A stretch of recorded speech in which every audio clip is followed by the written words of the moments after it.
Hello friends, ನಿಮ್ಮೆಲ್ಲರಿಗೂ ನಮ್ಮ live ಚಾನಲ್ಗೆ ಸ್ವಾಗತ. ಇವತ್ತಿನ ದ ಹಿಂದೂ ದಿನಪತ್ರಿಕೆ ವಿಶ್ಲೇಷಣೆ ಕೆಳಗೆ ಜನವರಿ 6, 2022 ಈ ದಿನಾಂಕದ ಸುದ್ದಿ ವಿಶ್ಲೇಷಣೆಯನ್ನು ಆರಂಭ ಮಾಡ್ತಾ ಇದ್ದೀವಿ.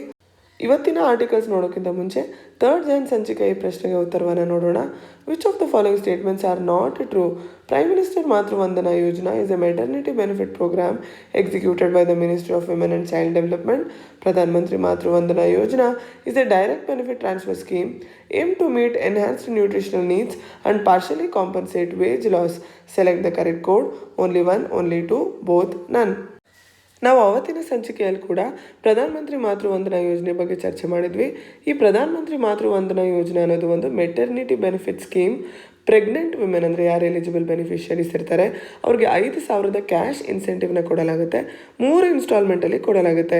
ಇದು ಕೆಲವೊಂದು ಕಂಡೀಷನ್ಸ್ ಮೇಲೆ. ಅಂದರೆ ಮೊದಲನೇ ಇನ್ಸ್ಟಾಲ್ಮೆಂಟ್ನ ಅವರು ಪ್ರೆಗ್ನೆನ್ಸಿ ರಿಜಿಸ್ಟ್ರೇಷನ್ ಮಾಡ್ಕೊಂಡು ನಂತರ ಅವ್ರಿಗೆ 1,000 ರೂಪಾಯಿ ಕೊಡಲಾಗುತ್ತೆ. ಅದಾದಮೇಲೆ 6 ತಿಂಗಳಾದಮೇಲೆ ಅವರು ಚೆಕಪ್ಗೆ ಬಂದಾಗ ಚೆಕಪ್ ಆದಮೇಲೆ 2,000 ರೂಪಾಯಿನ ಕೊಡಲಾಗುತ್ತೆ. ಹಾಗೂ 3ನೇ ಇನ್ಸ್ಟಾಲ್ಮೆಂಟನ್ನು ಮಗುವಿನ ಜನ್ಮ ಆದಮೇಲೆ ಹಾಗೂ ಮಗುವಿಗೆ ಬೇಸಿಕ್ ಏನು ವ್ಯಾಕ್ಸಿನೇಷನ್ ಇದೆ, BCP, DPT, ಹೆಪಟೈಟಿಸ್ ಅದೆಲ್ಲ ಮುಗಿದ ನಂತರ 2,000 ರೂಪಾಯಿ, ಒಟ್ಟಾರೆ 5,000 ರೂಪಾಯಿ ಕೊಡಲಾಗುತ್ತೆ.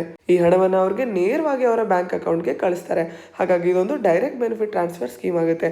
ಈ ಸ್ಕೀಮ್ನ ಉದ್ದೇಶ ಏನು?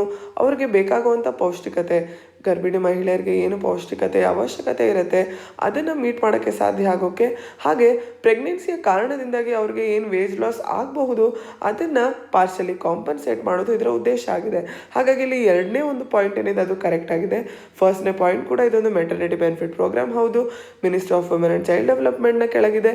ಹಾಗಾಗಿ 2 ಸ್ಟೇಟ್ಮೆಂಟ್ ಇಲ್ಲಿ ಸರಿಯಾಗುತ್ತೆ. ಆದರೆ ಪ್ರಶ್ನೆ ಇನ್ನೊಮ್ಮೆ ಗಮನಿಸೋಣ. Which of the following statements are not true?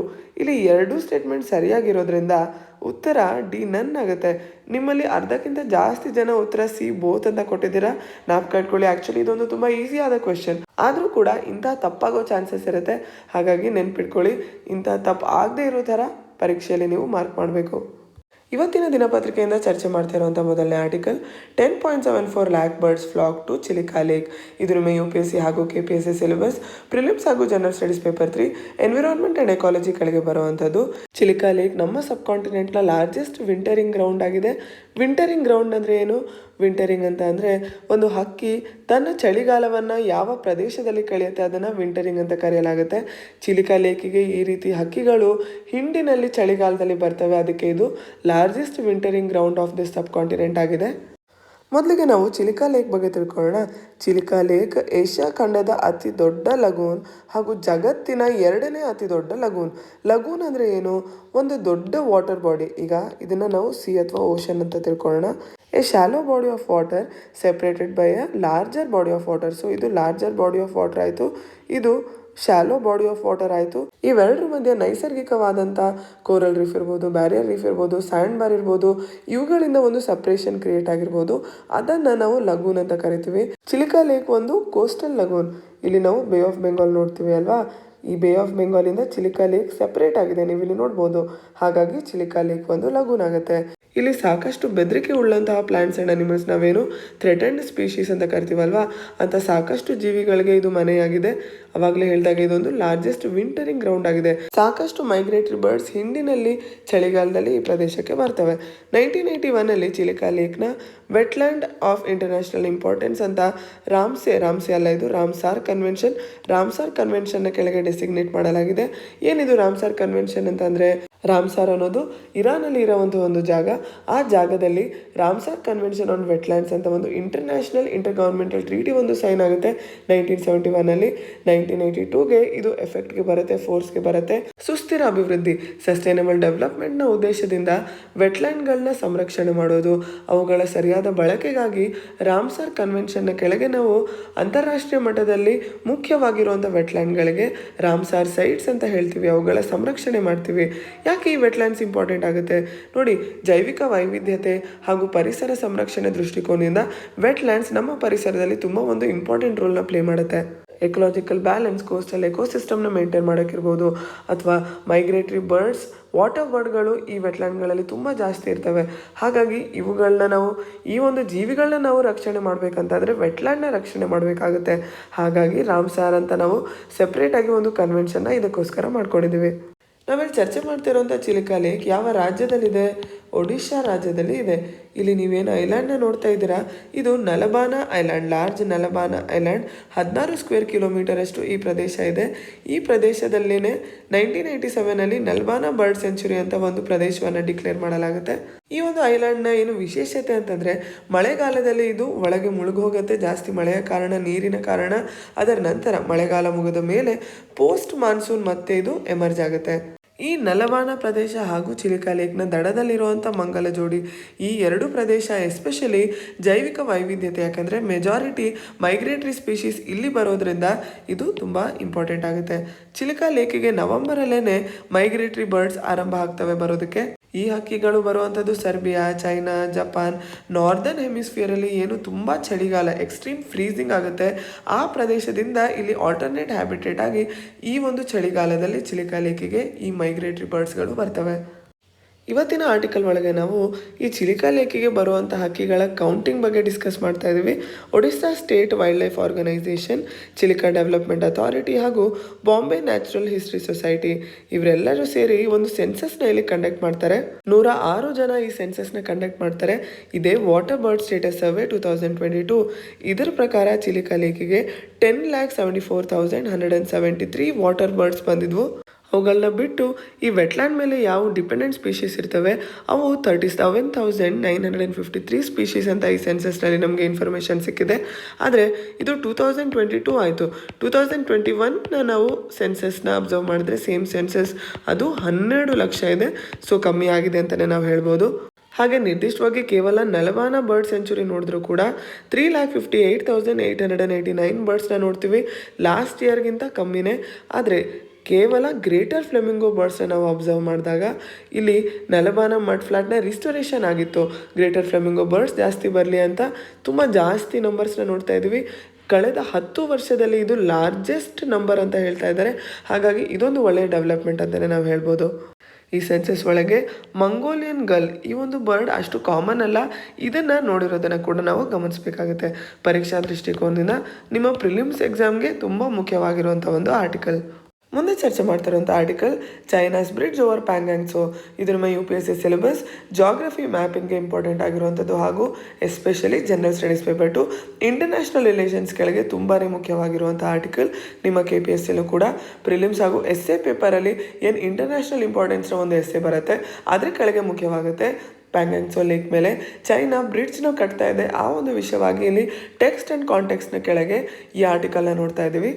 ನಾವು ಇಲ್ಲಿ ಚರ್ಚೆ ಮಾಡ್ತಾರಂಥ ಪ್ಯಾಂಗಾಂಗ್ ತ್ಸೋ ಲೇಕ್ ಒಂದು ಎಂಡೋರ್ಹಿಕ್ ಲೇಕ್, ಅಂದರೆ ಅದು ಯಾವುದೇ ವಾಟರ್ ಬಾಡಿಗೆ ಥರ ನೀರನ್ನು ಡ್ರೈನ್ ಮಾಡ್ತಾ ಇಲ್ಲ. ಇಂಥ ಒಂದು ಲೇಕ್ 135 ಕಿಲೋಮೀಟರ್ ಅಷ್ಟು ಉದ್ದ ಇದೆ. ಇದರಲ್ಲಿ 1/3 ಅಷ್ಟು ಭಾರತದಲ್ಲಿದೆ. ಈ ಲೇಕ್ನ ಸುತ್ತ 8 ಕ್ಲಿಫ್ಗಳಿದ್ದಾವೆ. ಆ ಕ್ಲಿಫ್ಗಳನ್ನ ನಾವು ಫಿಂಗರ್ ಏರಿಯಾಸ್, ಫಿಂಗರ್ 1 2 3 4 5 6 7 8 ಇಲ್ಲಿ ನೋಡ್ಬೋದು. ಈ ಏರಿಯಾಸ್ ಏನಿದ್ದಾವೆ ಇವನ್ನ ನಾವು ಫಿಂಗರ್ ಏರಿಯಾಸ್ ಅಂತ ಕರಿತೀವಿ. ಇಲ್ಲಿ ಫಿಂಗರ್ 8 ಏನು ಕಾಣ್ತಾ ಇದೆ, ಇಲ್ಲಿ ತನಕ ಭಾರತದ ಕ್ಲೇಮ್ ಇದೆ. ಆದರೆ ಮೋಸ್ಟ್ ಆಫ್ ಇಟ್ ಅಂದರೆ 2/3 ಅಷ್ಟು ಈ ಒಂದು ಲೇಕ್ನ ಚೀನಾ ನಿಯಂತ್ರಣ ಮಾಡ್ತಾ ಇದೆ. ಇಲ್ಲಿ ಫಿಂಗರ್ 8 ಏನಿದೆ ಅಲ್ಲಿಂದ 20 ಕಿಲೋಮೀಟರ್ ಅಷ್ಟು ಪೂರ್ವಕ್ಕೆ ಒಂದು ಬ್ರಿಡ್ಜ್ನ ಕನ್ಸ್ಟ್ರಕ್ಟ್ ಮಾಡಲಾಗ್ತಾ ಇದೆ ಪ್ಯಾಂಗಾಂಗ್ ತ್ಸೋ ಲೇಕ್ನ ನಾರ್ದರ್ನ್ ಭಾಗದಲ್ಲಿ. ನಾವು ನೆನಪಿಸ್ಕೊಂಡ್ರೆ ಭಾರತ ಹಾಗೂ ಚೀನಾದ ಮಧ್ಯೆ ಏನು ಗಾಲ್ವಾನ್ ವ್ಯಾಲಿ ಕ್ಲಾಶ್ ಆರಂಭ ಆಯಿತು ಆವಾಗ ಸಾಕಷ್ಟು ಫ್ರಿಕ್ಷನ್ ಪಾಯಿಂಟ್ಸ್ ಇತ್ತು. ಹಾಟ್ ಸ್ಪ್ರಿಂಗ್, ದೆಪ್ಸಾಂಗ್ ಪ್ಲೇನ್ಸ್, ದೆಮ್ಚಾಂಗ್, ಹಾಗೆ ಈ ಪ್ಯಾಂಗಾಂಗ್ ತ್ಸೋ ಲೇಕ್ ತುಂಬ ಮುಖ್ಯವಾದಂಥ ಫ್ರಿಕ್ಷನ್ ಪಾಯಿಂಟ್ ಆಗಿತ್ತು. ಫೆಬ್ರವರಿ 2021ನಲ್ಲಿ ಕಂಪ್ಲೀಟ್ಲಿ ಇಲ್ಲಿ ಡಿಪ್ಲಾಯ್ ಆದಂಥ ಟ್ರೂಪ್ಸ್ನ ಎರಡೂ ದೇಶಗಳು ಡಿಸ್ಎಂಗೇಜ್ಮೆಂಟ್ ಹಾಗೂ ಡಿಎಸ್ಕಲೇಷನ್ ಪ್ರೊಸೆಸ್ ಏನು ಆರಂಭ ಮಾಡ್ಕೋತವೆ ಅದ್ರ ಕೆಳಗೆ ಕಂಪ್ಲೀಟ್ಲಿ ಪುಲ್ ಬ್ಯಾಕ್ ಮಾಡಿದ್ವು. ಹಾಗಾದರೆ ಇಂಥ ಒಂದು ಫ್ರಿಕ್ಷನ್ ಪಾಯಿಂಟಲ್ಲೂ ಕೂಡ ಚೀನಾ ಯಾಕೆ ಈ ರೀತಿ ಬ್ರಿಡ್ಜನ್ನು ಕಟ್ತಾ ಇದೆ? ಇದಕ್ಕೆ ಕಾರಣ ಏನು? ಕಾರಣ 2020 ಮೇ 2020 ಏನು ಕ್ಲಾಶ್ ಆರಂಭ ಆಯಿತು ಅದಾದಮೇಲೆ ಆದಂತಹ ಕೆಲವೊಂದು ಡೆವಲಪ್ಮೆಂಟ್ಸ್. ಪ್ಯಾಂಗಾಂಗ್ ತ್ಸೋ ಲೇಕ್ನ ಉತ್ತರ ಭಾಗದಲ್ಲಿ PLA ತನ್ನ ಟ್ರೂಪ್ಸನ್ನು ಫಿಂಗರ್ 4 ತನಕ ನಾವು ಈಗ ತಾನೇ ನೋಡಿದ್ವಲ್ವಾ, ಆ ಫಿಂಗರ್ 4 ತನಕ ತನ್ನ ಪರ್ಮನೆಂಟ್ ಸ್ಟ್ರಕ್ಚರ್ಸ್ನ ಬಿಲ್ಡ್ ಮಾಡುತ್ತೆ. ಆದರೆ ಆಗಸ್ಟ್ 2020 ಅಷ್ಟೊತ್ತಿಗೆ, ಮೇಯಲ್ಲಿ ಆರಂಭ ಆಗಿದ್ದು, ಆಗಸ್ಟ್ ಅಷ್ಟೊತ್ತಿಗೆ ದಕ್ಷಿಣ ಭಾಗದ ಬ್ಯಾಂಕ್ ಏನಿದೆ ಪ್ಯಾಂಗಾಂಗ್ ತ್ಸೋ ಲೇಕ್ನ ದಕ್ಷಿಣ ಭಾಗದಲ್ಲಿ ಭಾರತಕ್ಕೆ ಒಂದು ಅಡ್ವಾಂಟೇಜ್ ಸಿಗುತ್ತೆ. ಯಾಕೆಂದರೆ ದಕ್ಷಿಣ ಭಾಗದಲ್ಲಿ ಇದ್ದಂಥ ಸೆವ್ರಲ್ ಪೀಕ್ಸ್ನ ಭಾರತ ಕಾನ್ಕ್ವರ್ ಮಾಡ್ಕೊಳುತ್ತೆ. ಹೀಗೆ ಭಾರತಕ್ಕೆ ಟ್ಯಾಕ್ಟಿಕಲ್ ಅಡ್ವಾಂಟೇಜ್ ಸಿಗಬಾರ್ದು ಅಂತ ಅದಕ್ಕೋಸ್ಕರ ಚೀನಾ ಫ್ರಿಕ್ಷನ್ ಪಾಯಿಂಟ್ಸ್ನಿಂದ ದೂರ ಅಂದರೆ ಕಣ್ಣಿಗೆ ಕಾಣದೇ ಇರೋ ರೀತಿ ಡೀಪ್ ಆಲ್ಟರ್ನೇಟಿವ್ ರೋಡ್ ಕಟ್ಟಬೇಕು ಅಂತ ಒಂದು ಉದ್ದೇಶ ಆರಂಭ ಆಗುತ್ತೆ. ಈ ಉದ್ದೇಶ ಪೂರೈಸೋದಕ್ಕೆ ಅಂತಾನೆ ಲೈನ್ ಆಫ್ ಆಕ್ಚುಯಲ್ ಕಂಟ್ರೋಲ್ ಹತ್ರ ಟ್ರೂಪ್ಸ್ನ ಇರೋದಕ್ಕೆ ಹೌಸಿಂಗ್ ಇರ್ಬೋದು, ಅವುಗಳು ಓಡಾಡೋದಕ್ಕೆ ಮೂವ್ಮೆಂಟ್ಗೆ ರೋಡ್ ಇನ್ಫ್ರಾಸ್ಟ್ರಕ್ಚರ್ ಇರ್ಬೋದು, ಇದೆಲ್ಲದಕ್ಕೂ ಮ್ಯಾಸಿವ್ ಕನ್ಸ್ಟ್ರಕ್ಷನ್ ಆರಂಭ ಆಗುತ್ತೆ. ಅದ್ರ ಕೆಳಗೇನೆ ಈ ಬ್ರಿಡ್ಜ್ನ ಕೂಡ ಪ್ಯಾಂಗಾಂಗ್ ತ್ಸೋ ಲೇಕ್ ಹತ್ರ ಕಟ್ತಾ ಇರುವಂಥದ್ದು. ಪ್ರಸ್ತುತ ಪ್ಯಾಂಗಾಂಗ್ ತ್ಸೋ ಲೇಕ್ನ ಈ ಕಡೆಯಿಂದ ಆ ಬದಿ ಹೋಗೋದಕ್ಕೆ 12 ಗಂಟೆಗಳು ತಗೊಳುತ್ತೆ. ಈಗ ಕಟ್ತಾ ಇರುವಂಥ ಬ್ರಿಡ್ಜ್ 500 ಮೀಟರ್ ಉದ್ದ ಇದೆ. ಈ ಬ್ರಿಡ್ಜ್ನ ಕಾರಣದಿಂದಾಗಿ ಈ 12 ಅವರ್ 3ರಿಂದ 4 ಅವರ್ ಅಷ್ಟೇ ಆಗುತ್ತೆ. ಈ ಒಂದು ಅಡ್ವಾಂಟೇಜ್ಗೋಸ್ಕರ ಚೀನಾ ಈ ಬ್ರಿಡ್ಜನ್ನು ಬಿಲ್ಡ್ ಮಾಡ್ತಾ ಇದೆ. ಈ ಒಂದು ಡೆವಲಪ್ಮೆಂಟ್ನ ಭಾರತ ಹೇಗೆ ರಿಸೀವ್ ಮಾಡ್ತಾ ಇದೆ? ಹಾಗೆ ನೋಡಿದ್ರೆ ಎರಡೂ ದೇಶಗಳು ಲೈನ್ ಆಫ್ ಆ್ಯಕ್ಚುಯಲ್ ಕಂಟ್ರೋಲ್ನ ಈ ಬದಿ ಆ ಬದಿ ಇನ್ಫ್ರಾಸ್ಟ್ರಕ್ಚರ್ ಕಟ್ಟೋದ್ರಲ್ಲಿ, ಕನೆಕ್ಟಿವಿಟಿನ ಬಿಲ್ಡ್ ಮಾಡೋದ್ರಲ್ಲಿ ಸಾಕಷ್ಟು ಎನರ್ಜಿ ಹಾಕ್ತಾ ಇದೆ. ಈಗ ಚೀನಾ ಏನು ಬ್ರಿಡ್ಜ್ ಕಟ್ತಾ ಇದೆ ಅದು ಕಂಪ್ಲೀಟ್ಲಿ ಚೀನಾದ ಟೆರಿಟರಿಯಲ್ಲಿದೆ. ಆದರೆ ಮುಂದೆ ನಾವೇನು ಪ್ಲಾನಿಂಗ್ ಮಾಡ್ತೀವಿ, ಭಾರತ ಏನು ಪ್ಲಾನಿಂಗ್ ಮಾಡುತ್ತೆ, ಅವಾಗ ಈ ಬ್ರಿಡ್ಜ್ನ ಪರಿಗಣಿಸಿ ಅದರ ಪ್ರಕಾರ ನಾವು ಫ್ಯೂಚರಲ್ಲಿ ಪ್ಲ್ಯಾನ್ ಮಾಡಬೇಕಾಗತ್ತೆ. ಇನ್ನೊಂದು ಕಡೆ ಡಿಸ್ಎಂಗೇಜ್ಮೆಂಟ್ ಹಾಗೂ ಡಿಎಸ್ಕಲೇಷನ್ ಪ್ರೊಸೆಸ್ ನಡೀತಾ ಇದೆ. ಆದರೆ ಈ ಕಡೆ ಹೈ ಆಲ್ಟಿಟ್ಯೂಡಲ್ಲಿ ಎರಡೂ ದೇಶಗಳು ಲೈನ್ ಆಫ್ ಆ್ಯಕ್ಚುಯಲ್ ಕಂಟ್ರೋಲ್ ಹತ್ರ ತಮ್ಮ ಆರ್ಮಿಯನ್ನು ಇಟ್ಕೊಂಡಿದ್ದಾವೆ. ಪರೀಕ್ಷಾ ದೃಷ್ಟಿಕೋನದಿಂದ ಪ್ರಿಲಿಮ್ಸ್ ಮೇನ್ಸ್ ಎರಡಕ್ಕೂ ತುಂಬ ಮುಖ್ಯವಾಗಿರುವಂಥ ಒಂದು ಆರ್ಟಿಕಲ್. ಇದೇ ಒಂದು ವಿಷಯ, ಭಾರತ ಹಾಗೂ ಚೀನಾದ ಸಂಬಂಧದ ವಿಷಯವಾಗಿ ನಾವು ಇವತ್ತಿನ ದಿನಪತ್ರಿಕೆಯಲ್ಲೇನೆ ಒಂದು ಎಡಿಟೋರಿಯಲ್ನ ಕೂಡ ನೋಡ್ತೀವಿ. ಸೊ ಆ ಎಡಿಟೋರಿಯಲ್ ಕಡೆ ಹೋಗೋಣ. The Chinese challenge uncovers India's fragilities. ಇದು ನಿಮ್ಮ UPSC syllabus, KPSC syllabus, general studies paper 2 international relations ಕೆಳಗೆ ಬರುತ್ತೆ. ಭಾರತ ಹಾಗೂ ಚೀನಾದ ಮಧ್ಯ ಬಾರ್ಡರ್ ಡೆವಲಪ್ಮೆಂಟ್ಸ್ ಹೇಗೆ ಆಗ್ತಾ ಇದೆ, ಏನೇನು ಆಗಿದೆ, ಇದೆಲ್ಲದರ ಬಗ್ಗೆ ವಿಶ್ಲೇಷಣೆಯನ್ನು ನೀವು ಈ ಆರ್ಟಿಕಲಲ್ಲಿ ನೋಡ್ಬೋದು. ಅದನ್ನು ನೋಡೋಕ್ಕಿಂತ ಮುಂಚೆ ಭಾರತ ಹಾಗೂ ಚೀನಾದ ಗಡಿಯಲ್ಲಿ ಪ್ರಸ್ತುತ ಪರಿಸ್ಥಿತಿ ಹೇಗಿದೆ ಅಂತ ನೋಡೋಣ. ಈಗ ಮೇ 2020ಯಲ್ಲಿ ಏನು ಕ್ಲಾಶ್ ಆರಂಭ ಆಯಿತು, ಅವಾಗಿಂದನೇ ಎರಡೂ ದೇಶಗಳ ಮಧ್ಯ ಗ್ರೌಂಡ್ ಲೆವೆಲಲ್ಲಿ ಮಿಲಿಟರಿ ಟು ಮಿಲಿಟರಿ ರೆಗ್ಯುಲರ್ ಆಗಿ ಟಾಕ್ಸ್ ನಡೀತಾ ಇದೆ. ನಾವು ಡಿಸ್ಎಂಗೇಜ್ಮೆಂಟ್ ಪ್ರೊಸೆಸ್ ಅಂತ ಹೇಳ್ತೀವಲ್ವಾ, ಈ ಪ್ರೊಸೆಸ್ನ ಕೆಳಗೆ ಕಾರ್ಪ್ಸ್ ಕಮಾಂಡರ್ ಟಾಕ್ಸ್ ನಡೀತಾ ಇದೆ. ಈಗ 14th round of corps commander talks ನಡೀತಾ ಇದೆ. ಈ ಒಂದು ಡಿಸ್ಎಂಗೇಜ್ಮೆಂಟ್ ಪ್ರೊಸೆಸ್ 2 ಫೇಸಸ್ಸಲ್ಲಿ ನಡೀತು. ಈ ಒಂದು ಪ್ರಕ್ರಿಯೆ ಕೆಳಗೆ ಪ್ಯಾಂಗಾಂಗ್ ತ್ಸೋ ಲೇಕ್, ಗೋಗ್ರಾ ಇಲ್ಲೆಲ್ಲನೂ ಯಶಸ್ವಿಯಾಗಿ ಸರಿ ಮಾಡ್ಕೊಳಕ್ಕಾಯಿತು. ಆದರೆ ಬೇರೆ ಫ್ರಿಕ್ಷನ್ ಏರಿಯಾಸ್ ಹಾಟ್ ಸ್ಪ್ರಿಂಗ್, ಡೆಮ್ಚಾಕ್, ಡೆಪ್ಸಾಂಗ್ ಈ ಪ್ರದೇಶದಲ್ಲಿ ಇನ್ನೂ ಡಿಸ್ಎಂಗೇಜ್ಮೆಂಟ್ ಪ್ರೊಸೆಸ್ ಯಶಸ್ವಿಯಾಗಿ ಮುಗ್ದಿಲ್ಲ. ಎಲ್ಲೆಲ್ಲಿ ಯಶಸ್ವಿಯಾಗಿ ಮುಗ್ದಿದೆ ಅವುಗಳನ್ನ ನಾವು ಡಿಸ್ಎಂಗೇಜ್ಡ್ ಏರಿಯಾಸ್ ಅಂತ ಕರಿತೀವಿ. ಈ ಪ್ರದೇಶಗಳಲ್ಲಿ ಭಾರತ ಚೀನಾ ಎರಡು ಪೆಟ್ರೋಲಿಂಗ್ನ ನಿಲ್ಲಿಸಿ ಬಫರ್ ಝೋನ್ಸ್ನ ಸೆಟಪ್ ಮಾಡಿದೆ. ಅಂದರೆ ಈ ಬಫರ್ ಝೋನ್ಗಳು ಮಾತುಕತೆಯಿಂದ ಎರಡೂ ದೇಶಗಳು ಒಂದು ತೀರ್ಮಾನಕ್ಕೆ ಬರೋ ತನಕ ಇರುತ್ತೆ. ಇದೆಲ್ಲ ಒಂದು ಕಡೆ ನಡೀತಾ ಇರಬೇಕಾದ್ರೆ ಇನ್ನೊಂದು ಕಡೆ ಭಾರತ ಚೀನಾ ಎರಡು 100,000ದಷ್ಟು ಸೋಲ್ಜರ್ಸ್ನ ಇಂಥ ಒಂದು ಎಕ್ಸ್ಟ್ರೀಮ್ ವೆದರಲ್ಲೂ ಕೂಡ ಹೈ ಆಲ್ಟಿಟ್ಯೂಡ್ ರೀಜನಲ್ಲಿ ತಮ್ಮ ಆರ್ಮಿಗಳನ್ನ ಇಟ್ಕೊಂಡಿದೆ. ಆದರೆ ಇದು ಕೇವಲ ಗ್ರೌಂಡ್ ಲೆವೆಲಲ್ಲಿ ಏನು ನಡೀತಾ ಇದೆ ಅದು. ರಾಜತಾಂತ್ರಿಕವಾಗಿ ನೋಡಿದ್ರೂ ಕೂಡ ನಾವು ಚೀನಾದ ಕಡೆಯಿಂದ ಬೇರೆ ಬೇರೆ ರೀತಿ ಡಿಪ್ಲೊಮ್ಯಾಟಿಕ್ ಮೂವ್ಸ್ನ ನೋಡ್ತೀವಿ. ನಾವು ಇತ್ತೀಚೆಗಷ್ಟೇ ನೋಡಿದ್ವಿ ಅಲ್ವಾ, ಅರುಣಾಚಲ್ ಪ್ರದೇಶಲ್ಲಿ 15 ಪ್ರದೇಶಗಳನ್ನ, ಮುಂಚೆ 6 ಜಾಗಗಳನ್ನ 2017ನಲ್ಲಿ ನೇಮ್ ಮಾಡಿತ್ತು. ಒಟ್ಟಾರೆ 15 ಜಾಗಗಳಿಗೆ ರೀಸೆಂಟ್ಲಿ ನೇಮ್ ಮಾಡಿದೆ. ಇದರಿಂದ ಇಂಡೈರೆಕ್ಟ್ ಆಗಿ ಚೀನಾ ಏನು ಹೇಳ್ತಾ ಇದೆ, ಈ ಪ್ರದೇಶಗಳು ಇಲ್ಲಿಗಲಿ ಭಾರತ ಆಕ್ಯುಪೈ ಮಾಡ್ತಿದೆ ಅನ್ನೋ ರೀತಿ ಇಂಡಿಕೇಟ್ ಮಾಡ್ತಾ ಇದೆ. ಇನ್ನೊಂದು ಕಡೆ ಭಾರತ ಇಲ್ಲ, 1971ನಿಂದಾನೇ ಈ ಪ್ರದೇಶ ಭಾರತದ ಒಂದು ಇಂಟಿಗ್ರಲ್ ಪಾರ್ಟ್ ಆಗಿದೆ ಅಂತ ಹೇಳುತ್ತೆ. ಇದು one of China's diplomatic move. ಎರಡನೇದು, ಹೊಸ ಲ್ಯಾಂಡ್ ಬಾರ್ಡರ್ ಲಾ ಒಂದು ಕಾಯ್ದೆ ಒಂದು ಚೀನಾದಲ್ಲಿ ಪಾಸ್ ಆಗಿದೆ January 1, 2022 ಅಂದು. ಇದರ ಪ್ರಕಾರ ಚೀನಾಗೆ ಇನ್ವೇಷನ್, ಎನ್ಕ್ರೋಚ್ಮೆಂಟ್, ಇನ್ಫಿಲ್ಟ್ರೇಷನ್, ಪ್ರೊವೊಕೇಶನ್ ಇದೆಲ್ಲದರ ವಿರುದ್ಧ ಕ್ರಮಗಳನ್ನ ತಗೊಳಕ್ಕೆ ಈ ಒಂದು ಕಾಯ್ದೆ ಅಧಿಕಾರವನ್ನು ಕೊಡುತ್ತೆ, ಚೈನೀಸ್ ಟೆರಿಟರಿಯನ್ನು ಸೇಫ್ ಗಾರ್ಡ್ ಮಾಡೋಕ್ಕೆ. ಅಂದರೆ ಈ ಲಾ ಏನು ಹೇಳ್ತಾ ಇದೆ, ಭಾರತ ಹಾಗೂ ಚೀನಾದ ಮಧ್ಯೆ ಏನು ಲೈನ್ ಆಫ್ ಆ್ಯಕ್ಚುಯಲ್ ಕಂಟ್ರೋಲ್ ಇದೆ, ಆ ಪ್ರದೇಶದಲ್ಲಿ ಏನೇನು ಕನ್ಸ್ಟ್ರಕ್ಷನ್ ಆಗ್ತಾ ಇದೆ ಅದೆಲ್ಲ ಒಂದು ರೀತಿ ಈ ಕಾಯ್ದೆ ಸಪೋರ್ಟ್ ಮಾಡುತ್ತೆ, ಮ್ಯೂಚುವಲಿ ರೀಇನ್ಫೋರ್ಸ್ ಮಾಡುತ್ತೆ. ಅಷ್ಟೇ ಅಲ್ಲದೆ ನಾವು ಸೂಕ್ಷ್ಮವಾಗಿ ಗಮನಿಸಿದ್ರೆ, ಸ್ಯಾಟಲೈಟ್ ಇಮೇಜರಿಯನ್ನು ಪರೀಕ್ಷಿಸಿ ನೋಡಿದ್ರೆ ಇಲ್ಲಿ ಏನು ಕನ್ಸ್ಟ್ರಕ್ಷನ್ ನಡೀತಾ ಇದೆ ಆ ಪ್ರದೇಶಗಳಲ್ಲಿ 2 ಭಾರತದ ಗ್ರಾಮಗಳು ಕೂಡ ಇದೆ ಅಂತ ನೋಡ್ಬೋದು ಲೈನ್ ಆಫ್ ಆ್ಯಕ್ಚುಯಲ್ ಕಂಟ್ರೋಲ್ ಹತ್ರ. ಇದರಿಂದ ಏನಾಗುತ್ತೆ, ಏನು ಉಪಯೋಗ ಇದೆ?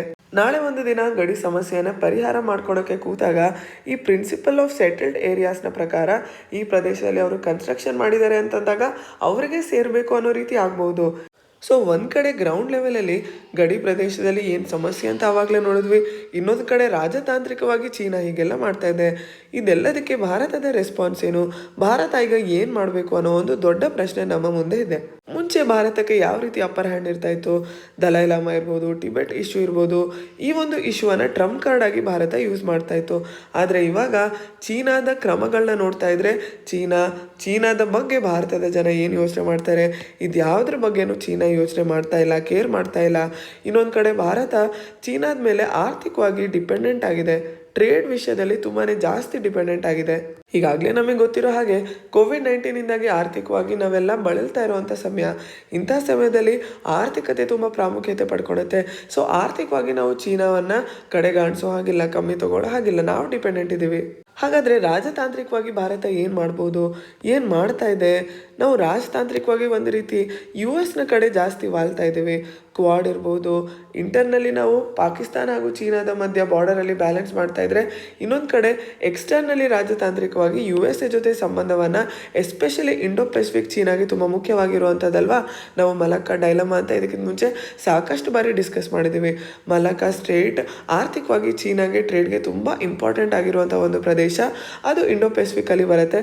ಸೊ ಇಂಡೋ ಪೆಸಿಫಿಕಲ್ಲಿ ಚೀನಾದ ನಿಯಂತ್ರಣ ಜಾಸ್ತಿ ಆಗಬಾರ್ದು, ಅಗ್ರೆಸಿವ್ ಆಗಬಾರ್ದು ಅನ್ನೋ ಕಾರಣಕ್ಕೆ, Indo Pacific free, open, inclusive ಆಗಿರಬೇಕು ಅನ್ನೋ ಕಾರಣಕ್ಕೆ ಕ್ವಾಡ್ರಿಲ್ಯಾಟ್ರಲ್ ಸೆಕ್ಯೂರಿಟಿ ಡೈಲಾಗ್ನ ಮೂಲಕ ಆಸ್ಟ್ರೇಲಿಯಾ, ಇಂಡಿಯಾ, ಜಪಾನ್, US ನಾವೆಲ್ಲ ಒಂದು ಇನ್ಫಾರ್ಮಲ್ ಡೈಲಾಗ್ನ ರಚನೆ ಮಾಡ್ಕೊಂಡಿದ್ದೀವಿ. ಆದರೆ ಇದನ್ನು ಮೀರಿ ಭಾರತ USA ಮೇಲೆ ಡಿಪೆಂಡೆಂಟ್ ಆಗೋಕ್ಕೆ ಸಾಧ್ಯನಾ? ಕ್ವಾಡ್ರಿಲ್ಯಾಟ್ರಲ್ ಸೆಕ್ಯೂರಿಟಿ ಡೈಲಾಗ್ ಒಂದು ಮಿಲಿಟ್ರಿ ಗ್ರೂಪಿಂಗ್ ಅಲ್ಲ. ಸೊ ಅದಕ್ಕೆ ಮಿಲಿಟ್ರಿ ಗ್ರೂಪಿಂಗ್ಗೆ ಅಂತಲೇ USA ಆಕಸ್ನ ರಚನೆ ಮಾಡ್ಕೊಂಡಿದೆ. ಆಸ್ಟ್ರೇಲಿಯಾ, USA, UK ಸೇರಿ, ಹಾಗೆ ಅಫ್ಘಾನಿಸ್ತಾನಿಂದ USA ತನ್ನ ಟ್ರೂಪ್ಸನ್ನು ಹಿಂಪಡೆದಿದೆ ಕೂಡ. ಸೊ ನಾವು USA intelligence sharing, logistical support ಇದನ್ನು ಮೀರಿ ಜಾಸ್ತಿ ಎಕ್ಸ್ಪೆಕ್ಟೇಷನ್ ಇಟ್ಕೊಳ್ಳೋ ಹಾಗಿಲ್ಲ. ಸೊ ಚೀನಾದ ಚಾಲೆಂಜ್ ಏನು ಭಾರತದ ಮೇಲಿದೆ, ಅದನ್ನು ನಾವು ಹೇಗೆ ಬಗೆಹರಿಸ್ಕೋಬೇಕು? ಇನ್ನು ನಾವು USA ಬಿಟ್ಟರೆ ರಷ್ಯಾದ ಮೇಲೆ ವಾಲ್ಬೇಕಾಗತ್ತೆ.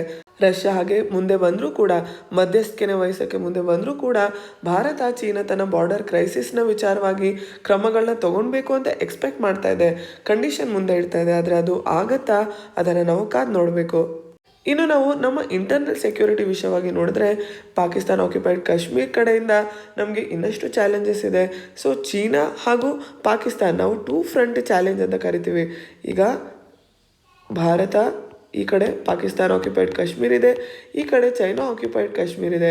ಇವರಿಬ್ಬರು ಏನಾದ್ರು ಒಂದಾದರೆ ಎರಡೂ ಕಡೆ ಗಡಿಗಳಿಂದ ಭಾರತದ ಮೇಲೆ ಅಟ್ಯಾಕ್ ಆಗೋ ಸಾಧ್ಯತೆ ಇರುತ್ತೆ. ಇದನ್ನು ನಾವು 2 ಫ್ರಂಟ್ ಅಂದರೆ ಗಡಿ, ಎರಡೂ ಕಡೆ ಗಡಿ ಕಡೆಯಿಂದ ಚಾಲೆಂಜ್ ಬರೋದನ್ನು 2 ಫ್ರಂಟ್ ಥ್ರೆಟ್ ಅಥವಾ 2 ಫ್ರಂಟ್ ಚಾಲೆಂಜ್ ಅಂತ ಕರಿತೀವಿ. ಸೊ ಇರುವಂಥ ಸಮಸ್ಯೆ ಈ ಲೆವೆಲ್ಗೆ, 2 ಫ್ರಂಟ್ ಚಾಲೆಂಜ್ ಲೆವೆಲ್ಗೆ ಹೋಗಬಾರ್ದು ಅನ್ನೋ ಒಂದು ಕಾಳಜಿ ಕೂಡ ಭಾರತಕ್ಕಿದೆ. ಪರಿಸ್ಥಿತಿ ಹೀಗಿರಬೇಕಾದ್ರೆ ನಾವು ಮುಂದೆ ಏನಾಗುತ್ತೋ ನೋಡೋಣ, ಕಾದು ನೋಡೋಣ ಥರದ ಸ್ಟೆಪ್ಸ್ನ ತೊಗೊಳಕ್ಕಾಗಲ್ಲ. ಈಗಲೇ ನಾವು ಇದಕ್ಕೆ ಒಂದು ಪರಿಹಾರವನ್ನು ಕಂಡ್ಕೋಬೇಕು ಅನ್ನೋ ಒಂದು ವಿಷಯವನ್ನು ಇಲ್ಲಿ ಆಥರ್ ಹೇಳ್ತಾ ಇದ್ದಾರೆ. ಅವರು ಸೊಲ್ಯೂಷನ್ ಕೊಡ್ತಾ ಇಲ್ಲ, ಬಟ್ ಪರಿಸ್ಥಿತಿ ಗಂಭೀರವಾಗಿದೆ, ನಾವೇನಾದ್ರು ಸ್ಟೆಪ್ಸ್ ತೊಗೊಳ್ಳೋ ಅವಶ್ಯಕತೆ ಇದೆ ಅಂತ ಪಾಯಿಂಟ್ ಔಟ್ ಮಾಡ್ತಾ ಇದ್ದಾರೆ. ನಮ್ಮ ಪರೀಕ್ಷಾ ದೃಷ್ಟಿಕೋನದಿಂದ, ಎಸ್ಪೆಷಲಿ ಮೇನ್ಸ್ ಎಕ್ಸಾಮ್ ಪರ್ಸ್ಪೆಕ್ಟಿವಿಂದ ಪರಿಸ್ಥಿತಿಯ ಒಂದು ವಿಶ್ಲೇಷಣೆ ತುಂಬ ಚೆನ್ನಾಗಿ ಈ ಆರ್ಟಿಕಲಲ್ಲಿ ಬಂದಿದೆ. ಬೇಕಾಗಿರೋ ಪಾಯಿಂಟ್ಸ್ನ ಇಲ್ಲಿ ನೋಟ್ ಮಾಡಿಟ್ಕೊಳ್ಳಿ.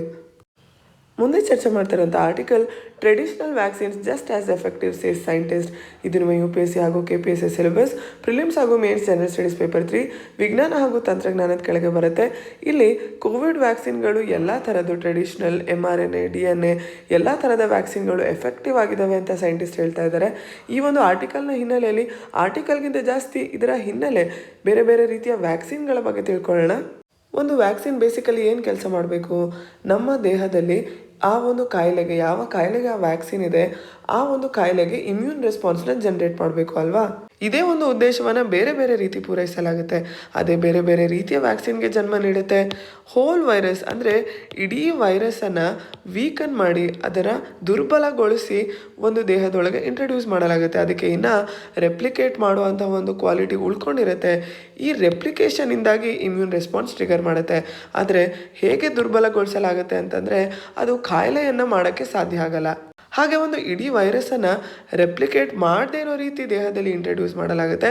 ಅದು ಕೂಡ ಇಮ್ಯೂನ್ ರೆಸ್ಪಾನ್ಸ್ನ ಜನ್ರೇಟ್ ಮಾಡಿ ವ್ಯಾಕ್ಸಿನ್ ಆಗಿ ಕೆಲಸ ಮಾಡುತ್ತೆ. ಸಬ್ ಯೂನಿಟ್ ಅಂತಂದರೆ, ಇಲ್ಲಿ ನಾವು ಹೋಲ್ ಅಂತ ಅಂದ್ವಲ್ವ ಇವೆರಡಕ್ಕೆ. ಸಬ್ ಯೂನಿಟ್ ಅಂತಂದರೆ ಕೇವಲ ಒಂದು ಸಣ್ಣ ಭಾಗವನ್ನು ಮಾತ್ರ ಯೂಸ್ ಮಾಡಿ ವ್ಯಾಕ್ಸಿನ್ ಮೂಲಕ ನಮ್ಮ ದೇಹದಲ್ಲಿ ಇಂಟ್ರಡ್ಯೂಸ್ ಮಾಡಿ ಇಮ್ಯೂನ್ ರೆಸ್ಪಾನ್ಸ್ನ ಟ್ರಿಗರ್ ಮಾಡ್ತಾರೆ. RNA ಅಥವಾ DNA ವ್ಯಾಕ್ಸಿನ್ಗಳು ಅಂತಂದರೆ ವೈರಸ್ನ ಜೆನೆಟಿಕ್ ಮೆಟೀರಿಯಲ್ ಏನಿರುತ್ತೆ ಅದರ ಭಾಗವನ್ನು ಇಂಟ್ರಡ್ಯೂಸ್ ಮಾಡಲಾಗುತ್ತೆ.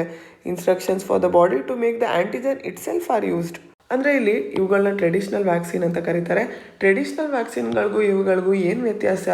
ಟ್ರೆಡಿಷ್ನಲ್ ವ್ಯಾಕ್ಸಿನಲ್ಲಿ ಆ್ಯಂಟಿಬಾಡಿ ರೆಸ್ಪಾನ್ಸ್ನ ಹ್ಯೂಮನ್ ಒಳಗೆ ಆ್ಯಂಟಿಜೆನ್ಸ್ನ ಇಂಟ್ರೊಡ್ಯೂಸ್ ಮಾಡಿ ಅದನ್ನು ಸ್ಟಿಮ್ಯುಲೇಟ್ ಮಾಡಲಾಗುತ್ತೆ. ಆದರೆ ಇಲ್ಲಿ RNA ವ್ಯಾಕ್ಸಿನ್ಗಳಲ್ಲಿ ವೈರಸ್ನ RNA ಸೀಕ್ವೆನ್ಸ್ ಅಂದರೆ ಏನು ಫ್ರ್ಯಾಗ್ಮೆಂಟ್ನ ಇಂಟ್ರೊಡ್ಯೂಸ್ ಮಾಡ್ತಾರೆ, ಅದರಿಂದಾಗಿ ಆ್ಯಂಟಿಜೆನ್ ಬಾಡಿನೇ ಪ್ರೊಡ್ಯೂಸ್ ಮಾಡುತ್ತೆ. ಆದರೆ ಇಲ್ಲಿ ಮತ್ತೆ DNA ಹಾಗೂ RNA ವ್ಯಾಕ್ಸಿನ್ಗಳಿಗೆ ಏನು ವ್ಯತ್ಯಾಸ ಅಂತಂದರೆ, RNA ವ್ಯಾಕ್ಸಿನ್ಸ್ ಇಲ್ಲಿ ಮಾಲಿಕ್ಯೂಲ್ಸ್ ಏನಿರ್ತವೆ ಅವು ಔಟ್ಸೈಡ್ ಎನ್ವಿರಾನ್ಮೆಂಟ್ಗೆ ಎಕ್ಸ್ಪೋಸ್ ಆದರೆ ತುಂಬ ಬೇಗನೆ ಅವು ಹಾಳಾಗೋ ಚಾನ್ಸಸ್ ಇರುತ್ತೆ. ಹಾಗಾಗಿನೇ ಈ RNA ವ್ಯಾಕ್ಸಿನ್ಗಳನ್ನ ಎಕ್ಸ್ಟ್ರೀಮ್ ಲೋ ಟೆಂಪ್ರೇಚರಲ್ಲಿ ಸರಿಯಾಗಿ ಸ್ಟೋರೇಜ್ ಮಾಡಬೇಕಾಗತ್ತೆ. ಪರೀಕ್ಷಾ ದೃಷ್ಟಿಕೋನದಿಂದ ಪದೇ ಪದೇ ಸುದ್ದಿಯಲ್ಲಿರುವಂಥ ಒಂದು ಟಾಪಿಕ್ ಇದು. ಸೈನ್ಸ್ ಆ್ಯಂಡ್ ಟೆಕ್ನಾಲಜಿ ಕೆಳಗೆ ಎಸ್ಪೆಷಲಿ ಪ್ರಿಲಿಮ್ಸ್ ಎಕ್ಸಾಮ್ಗೆ ತುಂಬ ಬೇಕಾಗಿರುವಂಥ ಇನ್ಫಾರ್ಮೇಷನ್ ಇದು. ಅರ್ಥ ಆಗಿದೆ ಅಂತ ಅಂದ್ಕೊಂಡಿದ್ದೀನಿ. ಮುಂದುವರಿತಾ ಥರ್ಡ್ ಟೈಮ್ ಲಕ್ಕಿ ಈ ಒಂದು ಎಡಿಟೋರಿಯಲ್ನ ನೋಡೋಣ. UPSC ಹಾಗೂ KPSC syllabus general studies paper 3 economy ಕೆಳಗೆ ಬರುವಂಥ ಆರ್ಟಿಕಲ್, ಸಾಂಕ್ರಾಮಿಕದಿಂದ ನಮ್ಮ ಒಂದು ಆರ್ಥಿಕ ಪರಿಸ್ಥಿತಿ ಮೇಲೆ ಎಷ್ಟು ಪರಿಣಾಮ ಮುಂದೆ ಬೀಳ್ಬೋದು, ಈಗಾಗಲೇ ಎಷ್ಟು ಬಿದ್ದಿದೆ, ಈ ಒಂದು ವಿಶ್ಲೇಷಣೆಯನ್ನು ಈ ಆರ್ಟಿಕಲಲ್ಲಿ ನೋಡ್ಬೋದು. ಪ್ಯಾಂಡಮಿಕ್ ಆರಂಭ ಆಗಿ 3ನೇ ವರ್ಷ ನಾವು ನೋಡ್ತಾ ಇದ್ದೀವಿ. 2022 ಆರಂಭ ಹಾಗೇನೆ ಈಗಾಗಲೇ ಥರ್ಡ್ ವೇವ್ ಆಗ್ತಾ ಇದೆ, ಕೇಸಸ್ ಜಾಸ್ತಿ ಆಗ್ತಾ ಇದೆ. ಇದೆಲ್ಲದರ ಮಧ್ಯೆ ಆರ್ಥಿಕವಾದ ರಿಕವರಿ ಹೇಗೆ ನಡೆಯುತ್ತೆ, ಈ ಒಂದು ಪ್ರಶ್ನೆ ತುಂಬ ದೊಡ್ಡದಾಗಿ ನಮ್ಮ ಸರ್ಕಾರದ ಮುಂದೆ, ಎಸ್ಪೆಷಲಿ ಈಗಾಗಲೇ ಯೂನಿಯನ್ ಬಜೆಟ್ ಇಂಟ್ರೊಡ್ಯೂಸ್ ಮಾಡುವಂಥ ಸಮಯ ಬಂತು. ಈಗಾಗಲೇ COVID-19ನ ಕೆಳಗೆ ಏನು ರಿಸ್ಟ್ರಿಕ್ಷನ್ಸ್ ಇದೆ ಅದು ಎಸ್ಪೆಷಲಿ ಎಕ್ಸ್ಪೋರ್ಟ್ಸ್ಗೆ ತುಂಬ ಜಾಸ್ತಿ ಇಂಪ್ಯಾಕ್ಟ್ ಮಾಡಿದೆ, ಕೆಟ್ಟ ಪರಿಣಾಮ ಬಿದ್ದಿದೆ. ಇನ್ನೊಂದು ಕಡೆ ಎಕ್ಸ್ಪೋರ್ಟ್ ಹಾಗೂ ಇಂಪೋರ್ಟ್ನ ನಾವು ಹೋಲಿಸಿ ನೋಡಿದಾಗ ಇಂಪೋರ್ಟಲ್ಲಿ ನಾವು ಗ್ರೋತ್ ಜಾಸ್ತಿ ನೋಡ್ತಾ ಇದ್ದೀವಿ. ಇದು ಕೂಡ ಚಿಂತಾಜನಕವಾಗಿರುವಂಥದ್ದು. ಪರ್ಚೇಸಿಂಗ್ ಮ್ಯಾನೇಜರ್ ಇಂಡೆಕ್ಸಸ್, ಈ ಒಂದು index actually private companies, private sector ಹೇಗೆ ನಡೀತಾ ಇದೆ ಇದರ ಇಂಡಿಕೇಶನನ್ನು ತೋರಿಸುತ್ತೆ. ಇದನ್ನು ನೋಡಿದಾಗ ಮಾಡರೇಟ್ ಆದ ಡೆವಲಪ್ಮೆಂಟ್ ನೋಡಿದ್ರೂ ಕೂಡ ಇನ್ಪುಟ್ ಕಾಸ್ಟ್ ಜಾಸ್ತಿ ಆಗ್ತಾ ಇರೋದ್ರಿಂದ ಪ್ರೆಷರ್ ಜಾಸ್ತಿ ಆಗ್ತಾ ಇದೆ ಬಿಸ್ನೆಸ್ಗಳ ಮೇಲೆ ಅಂತ ಕೂಡ ಕಾಣ್ತಾ ಇದೆ. ಈಗ ವೈರಸ್ ಮತ್ತೆ ಜಾಸ್ತಿ ಹರಡ್ತಾ ಇರೋದ್ರಿಂದ ಮತ್ತು ಅದರಿಂದಾಗಿ ಜಾಸ್ತಿ ಲಾಕ್ಡೌನ್ ಆ ರೀತಿ ಏನಾದ್ರು ರಿಸ್ಟ್ರಿಕ್ಷನ್ಸ್ ಬರೋದಾದರೆ ನಾರ್ಮಲ್ಸಿ ಹೋಗುತ್ತೆ. ಅದರಿಂದಾಗಿ ಮತ್ತೆ ಈ ಬಿಸ್ನೆಸ್ಗಳ ಮೇಲೆ ಪರಿಣಾಮ ಬೀಳುತ್ತೆ. ಹಾಗಾಗಿ ಮತ್ತೆ ಈಗ ಸರ್ಕಾರ ಏನು ಕ್ರಮ ತಗೋಬೇಕು ಅನ್ನೋವಂಥ ಒಂದು ದೊಡ್ಡ ಪ್ರಶ್ನೆ ಬರುತ್ತೆ. ಒಂದು ಕಡೆ ಜನರಿಗೆ ಉಪಯೋಗ ಆಗೋ ಥರ ಬಿಸ್ನೆಸ್ಗಳು, ಜಾಬ್ಗಳು ಲಾಸ್ ಆಗದೇ ಇರೋ ರೀತಿ ಆರ್ಥಿಕವಾಗಿ ಸಪೋರ್ಟ್ನ ನೀಡಬೇಕಾಗುತ್ತೆ. ಇನ್ನೊಂದು ಕಡೆ ಮತ್ತೆ ರಿಲೀಫ್ ಮೆಷರ್ಸ್ನ ತೊಗೋಬೇಕಾಗುತ್ತೆ. ಹೆಲ್ತ್ ಕೇರ್ ಸ್ಪೆಂಡಿಂಗ್ ಮಾಡಬೇಕಾಗುತ್ತೆ. ಬೂಸ್ಟರ್ ಶಾಟ್ಸ್, ವ್ಯಾಕ್ಸಿನೇಷನ್ನ ಕೊಡಬೇಕಾಗುತ್ತೆ ಜನರಿಗೆ ವ್ಯಾಕ್ಸಿನ್ ಹರಡದೇ ಇರೋ ರೀತಿಯಲ್ಲಿ. ಸೊ ಈ ಕಡೆ ಎಕ್ಸ್ಪೆಂಡಿಚರ್ ಕೂಡ ಮಾಡಬೇಕಾಗುತ್ತೆ, ಇನ್ನೊಂದು ಕಡೆ ಸಪೋರ್ಟ್ ಮೆಷರ್ಸ್ನ ಕೂಡ ತೊಗೊಳ್ಬೇಕಾಗತ್ತೆ. ನಾವು ಬೇರೆ ಬೇರೆ ವಲಯಗಳನ್ನ ಕಂಪೇರ್ ಮಾಡಿದ್ರೆ ಅಗ್ರಿಕಲ್ಚರ್ಗೆ ಕಮ್ಮಿ ಇಂಪ್ಯಾಕ್ಟ್ ಆಗಿದೆ. ಮ್ಯಾನುಫ್ಯಾಕ್ಚರಿಂಗ್ ಸೆಕ್ಟರ್ ಕೂಡ ಫಸ್ಟ್ ವೇವ್ಗಿಂತ ಸೆಕೆಂಡ್ ವೇವಲ್ಲಿ ಕಮ್ಮಿ ಇಂಪ್ಯಾಕ್ಟ್ ಆಗಿದೆ. ಸೊ ಬೆಟರ್ ಅಂತ ಹೇಳ್ಬೋದು. ಆದರೆ ಕಾಂಟ್ಯಾಕ್ಟ್ ಇಂಟೆನ್ಸಿವ್ ಸರ್ವಿಸ್ ಸೆಕ್ಟರ್, ಈ ಒಂದು ಫ್ರೇಸ್ನ ನೆನ್ಪಿಟ್ಕೊಳ್ಳಿ. ಯಾವ ಸರ್ವಿಸ್ ಸೆಕ್ಟರ್ಗಳು, ಈಗ ರೆಸ್ಟೋರೆಂಟ್ ಇರ್ಬೋದು, ಕಲ್ಯಾಣ ಮಂಟಪಗಳಿರ್ಬೋದು, ಈ ರೀತಿ ಕೆಲವೊಂದು ವಲಯಗಳಲ್ಲಿ ಕಾಂಟ್ಯಾಕ್ಟ್ನ ಅವಶ್ಯಕತೆ ಇದ್ದೇ ಇರುತ್ತೆ. ಟೂರಿಸಮ್ ಇರ್ಬೋದು, ಇಂಥ ವಲಯಗಳಲ್ಲಿ ಕಾಂಟ್ಯಾಕ್ಟ್ ಜಾಸ್ತಿ ಬೇಕು. ಅವುಗಳನ್ನ ಕಾಂಟ್ಯಾಕ್ಟ್ ಇಂಟೆನ್ಸಿವ್ ಸರ್ವಿಸ್ ಸೆಕ್ಟರ್ ಅಂತ ಕರಿತಾ ಇದ್ದಾರೆ. ಇಂಥ ವಲಯಗಳಿಗೆ ನಾವು ಇಂಪ್ಯಾಕ್ಟ್ ಆಗೋದನ್ನು ನಿಲ್ಲಿಸೋಕ್ಕೆ ಸಾಧ್ಯ ಆಗೋದೇ ಇಲ್ಲ. ಇವುಗಳಲ್ಲಿ ಡ್ಯಾಮೇಜ್ ಜಾಸ್ತಿ ಆಗೇ ಆಗುತ್ತೆ. ಹಾಗಾಗಿ ಇಂಥ ವಲಯಗಳ ಮೇಲೆ ಡಿಪೆಂಡ್ ಆದಂತಹ ಲಕ್ಷಾನುಗಟ್ಟಲೆ ಕೆಲಸಗಳು ಹಾಗೂ ಅದ್ರ ಮೇಲೆ ಡಿಪೆಂಡೆಂಟ್ ಆಗಿರುವಂಥ ಜನರೇನಿದ್ದಾರೆ ಅವ್ರ ಮೇಲೆ ಪರಿಣಾಮ ಬಿದ್ದೇ ಬೀಳುತ್ತೆ. ಈಗಾಗಲೇ ಈ ವಲಯಗಳ ಪರಿಸ್ಥಿತಿ ಹೇಗಿದೆ ಅಂತಂದರೆ ಅವರಿನ್ನ ಹಳೆ 2 ವೇವ್ಗಳಿಂದನೇ ಹೊರಗೆ ಬರೋಕ್ಕೆ ಸಾಧ್ಯ ಆಗಿಲ್ಲ ಆರ್ಥಿಕವಾಗಿ. ಆದರೂ ಕೂಡ ಈಗ ಮತ್ತೆ ಥರ್ಡ್ ವೇವ್ನ ಎದುರಿಸಬೇಕಾಗಿದೆ. ಸೊ ಇಂಥ ಪರಿಸ್ಥಿತಿಯಲ್ಲಿ ಸರ್ಕಾರ ಏನು ಪಾಲಿಸಿ ಡೈರೆಕ್ಷನ್ನ ತಗೊಳುತ್ತೆ ಅನ್ನೋದು ತುಂಬ ಮುಖ್ಯವಾಗುತ್ತೆ. ಸರಿಯಾದ ಕ್ರಮ ತಗೊಂಡಾಗ ಅಷ್ಟೇ ಸಕ್ಷಮವಾಗಿ ಮುಂದೆ ಬರುವಂಥ ಈ ಒಂದು ಥರ್ಡ್ ವೇವ್ನ ನಾವು ಎದುರಿಸೋಕ್ಕೆ ಸಾಧ್ಯ ಅಂತ ಈ ಆಥರ್ ಹೇಳ್ತಾ ಇದ್ದಾರೆ. ಕರೆಕ್ಟ್ ಆಗಿರುವಂಥ ಸ್ಟೇಟ್ಮೆಂಟ್. ಮುಂದೆ ಏನಾಗುತ್ತೆ ಅಂತ ಕಾದು ನೋಡಬೇಕು. ನಿಮ್ಮ ಪರೀಕ್ಷೆಗೆ ಎಸ್ಪೆಷಲಿ ಆರ್ಥಿಕವಾಗಿ ಏನೇನು ಇಂಪ್ಯಾಕ್ಟ್ ಆಗುತ್ತೆ, ಅದಕ್ಕೆ ಬೇಕಾಗುವಂಥ ಬೇಸಿಕ್ ನಿಮ್ಮ ಕಾನ್ಸೆಪ್ಟ್ಸ್ ಏನಿರುತ್ತೆ ಅದು ಹಾಗೂ ಏನು ನಡೆಯುತ್ತೆ ಕರೆಂಟ್ ಅಫೇರ್ಸಲ್ಲಿ ಎರಡನ್ನೂ ಪ್ಯಾರಲಲ್ ಆಗಿ ಕ್ಲಿಯರ್ ಮಾಡ್ಕೋತಾ ಹೋಗಿ. ಇವತ್ತಿನ ದಿನಪತ್ರಿಕೆಯಲ್ಲಿ ಫ್ರಂಟ್ ಪೇಜಲ್ಲೇ ಗೌರ್ಮೆಂಟ್ ಸೇಸ್ 8 lakh EWS ಅಂದರೆ ಎಕನಾಮಿಕ್ ವೀಕರ್ ಸೆಕ್ಷನ್ಗೆ ಏನು ರಿಸರ್ವೇಷನ್ ಕೊಡಲಾಗಿತ್ತು 10%, ಅದ್ರ ಬಗ್ಗೆ ಇಲ್ಲಿ ಗೌರ್ಮೆಂಟ್ ಸ್ಪಷ್ಟನೆಯನ್ನು ಕೊಡ್ತಾ ಇದೆ. 8 ಲಕ್ಷದ ಏನು ಥ್ರೆಶೋಲ್ಡ್ ಹಾಕಿದ್ದಾರೆ ಅದು ಬೆಸ್ಟ್ ವೇ ಫಾರ್ವರ್ಡ್ ಅಂತ ಹೇಳ್ತಾ ಇದೆ. ನಾವೀಗಾಗಲೇ 3 ಜನವರಿ ಸಂಚಿಕೆಯಲ್ಲೇ ಇದ್ರ ಬಗ್ಗೆ ಚರ್ಚೆ ಮಾಡಿದ್ವಿ. ಸರ್ಕಾರ ಕೇವಲ OBCಗೆ ಏನು 8 ಲಕ್ಷ ಇದೆ ಅದನ್ನೇ ಸುಮ್ಮನೆ ತಗೊಂಡಿಲ್ಲ, ಅದಕ್ಕೆ ಕೆಲವೊಂದು ವ್ಯತ್ಯಾಸ ಇದೆ. ಇದು ಕರೆಕ್ಟ್ ಆಗಿರುವಂಥ ಒಂದು ಥ್ರೆಶೋಲ್ಡ್ ಅಂತ ಅವತ್ತು ನಾವು ಕೆಲವೊಂದು ಪಾಯಿಂಟ್ಸ್ನ ನೋಡಿದ್ವಿ. ಅದನ್ನು ಇನ್ನೊಮ್ಮೆ ಗಮನಿಸಿ ನೋಡಿ. ಯಾರಿಗೆ ಅವಶ್ಯಕತೆ ಇದೆ ರಿಸರ್ವೇಷನ್ದು, ಅದರ್ ಬ್ಯಾಕ್ವರ್ಡ್ ಕ್ಲಾಸಸ್ ಇರ್ಬೋದು ಅಥವಾ ಪುವರೆಸ್ಟ್ ಆಫ್ ದ ಪುವರ್ ಇರ್ಬೋದು, ಅವರಿಗೆ ಇದರ ಬೆನಿಫಿಟ್ ಸಿಗೋ ಥರ ಈ ಒಂದು ಕ್ಯಾಪ್ನ ನಾವು ತೊಗೊಂಡ್ಬಂದಿದ್ದೀವಿ ಅಂತ ಕೇಂದ್ರ ಸರ್ಕಾರ ಇಲ್ಲಿ ಸ್ಪಷ್ಟನೆಯನ್ನು ನೀಡ್ತಾ ಇದೆ. ಇವತ್ತಿನ ಸಂಚಿಕೆಯಿಂದ ಈ ಪ್ರಶ್ನೆಯನ್ನು ಉತ್ತರಿಸೋಕ್ಕೆ ಪ್ರಯತ್ನ ಮಾಡಿ. Which of the following is correctly matched 1 Loktak lake Mizoram, 2 Chilika lake Odisha, Pangong lake J&K, Pulicat lake Andhra Pradesh. Select the correct code 1 and 2, 2 and 3, 2 and 4, 1 and 3. ಇದಕ್ಕೆ ಉತ್ತರವನ್ನು ಕಮೆಂಟ್ ಸೆಕ್ಷನಲ್ಲಿ ತಿಳಿಸಿ. ಹಾಗೆ ಇವತ್ತಿನ ಸಂಚಿಕೆಯಿಂದ ಏನಾದರೂ ಡೌಟ್ಸ್ ಇದ್ದಲ್ಲಿ ಕೂಡ ಕಮೆಂಟ್ ಸೆಕ್ಷನಲ್ಲಿ ಕೇಳಿ. ನನ್ನ ದನಿಯಿಂದ ಜಾಸ್ತಿ ತೊಂದರೆ ಆಗಿಲ್ಲ ಅಂತ ಅಂದ್ಕೊಂಡಿದ್ದೀನಿ. Pardon me for my sore throat. ಮತ್ತೆ ಸಿಗೋಣ. ನಮ್ಮ ಚಾನೆಲ್ನ ಸಬ್ಸ್ಕ್ರೈಬ್ ಮಾಡಿ, ಈ ವಿಡಿಯೋಗೆ ಲೈಕ್ ಹಾಗೂ ಕಮೆಂಟ್ ಮಾಡಿ. ಧನ್ಯವಾದಗಳು.